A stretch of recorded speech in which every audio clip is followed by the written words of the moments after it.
Okay, my name is Rajesh Mahaur. मैं आज अपने स्वयं के गांव में उपस्थित हूं और विभिन्न कृषियों की परिस्थितियों को, विभिन्न कृषि में चल रही तकनीकियों को एवं विभिन्न योजनाओं को मैं आपसे अवगत कराऊंगा। जो कृषकों को मतलब लाभ रहता है कृषि के क्षेत्र में। सबसे पहले मैं बात करता हूं आपको जीरो बजट नेचुरल फार्मिंग के बारे में, जिसे अपन कहते हैं शून्य बजट प्राकृतिक खेती। ये क्या है कि विभिन्न बड़े बड़े जो राज्य रहते हैं, बड़े बड़े राज्य हैं, वो इसका उपयोग करते हैं और काफ़ी लागत से, उत्पादन से अपने कृषि आय में बढ़ोतरी होती है, जो कि उन्हें परिवार में भरण पोषण में सहायता मिलती है और विभिन्न परिस्थितियों में भी उन्हें काफ़ी मदद मिलती है।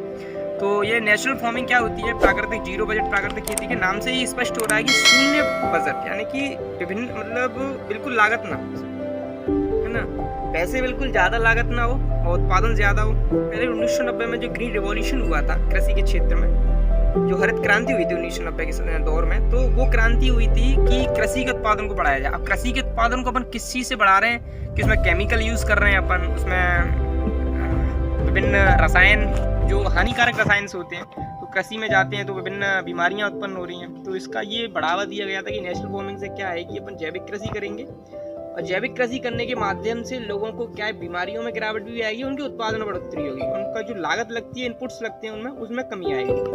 ठीक है, तो यहाँ इनपुट्स किस तरीके से कम होंगे, मैं आपको 3 माध्यमों से बताता हूँ कि जो लोग जीरो बजट करते हैं तो उसमें लेस क्वांटिटी लगती है, पैसा उनका कम लगता है, इसमें स्वयं का खाद होता है ना। दूसरी होती है अपनी एक वर्टिकल फार्मिंग के बारे में बात करें, क्षैतिज कृषि के बारे में।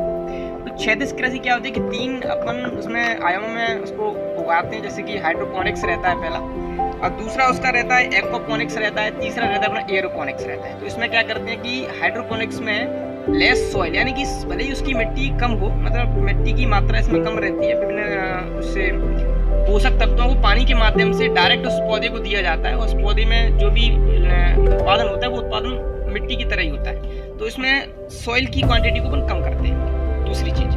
और तीसरी यहाँ आती है एक्वापोनिक्स होता है, उसमें लेस वाटर को भी कम करा जाता है ना, सॉइल को भी कम करा जाता है, और जो उसके पोषक तत्व है उसको अपन डायरेक्टली पौधे को पहुंचाया जाता है। ठीक है, तो एक्वापोनिक्स में वो सारी विकसित होती है और उसमें लेस क्वांटिटी रहती है, तो सब कुछ हो ही जाता है। तीसरा आता है अपना एयरोपोनिक्स, उसमें भी सब कुछ ऐसा ही रहता है। तो तीनों कृषियाँ ये इतनी एग्रीकल्चर में इतनी कंडीशन में उनकी इतनी हाई रहती हैं कि उनका टेम्परेचर और उनका लाइट, उनका स्वयं कृषि में उत्पादन करते हैं घर के माध्यम से, मतलब घर में अपन उसको करते हैं।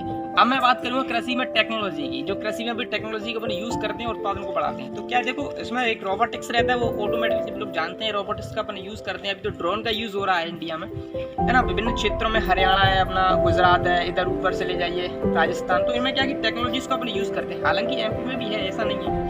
तो एमपी में क्या है कि जो छोटे छोटे गाँव हैं, छोटे छोटे नगर हैं, उसमें क्या ग्रामीण में नहीं जा पा रहे हैं, उसमें देखो सरकार ही करवा रही है। टेम्परेचर उसका होता है, टेम्परेचर मॉइस्चराइजेशन का जो सेंसर्स रहते हैं ना, वो पता करते हैं। तीसरी बात ये चीज़ होगी कि सोलर एनर्जी का अपन जैसे 2020 एंड 21 के बजट में बात करें कृषि के ऊपर, तो 50 लाख करोड़ रुपीज सोलर कृषि के क्षेत्र, और 11 उनके जो 11 विषय हैं उनको बढ़ाने के लिए ये बजट में बात रखी गई है। कृषि किसान रेल वो अभी चल रही है महाराष्ट्र लेकर बिहार के बीच में, जो भी क्षेत्र आ जाते हैं वो कृषि में जो खराब होती हैं चीज़ें, उनको सही समय पर पहुँचाया जाता है। ठीक है, और जीपीएस का माध्यम भी उपयोग अपन करते हैं विभिन्न तरीकों के, है ना। इसका तरीका मैं आपको बताऊंगा बाद में, रोबोटिक्स का भी बताऊंगा, सेंसर्स का भी बताऊंगा, और ये डिटेक्टर्स रहते हैं उनको भी बताऊंगा कृषि क्षेत्र में।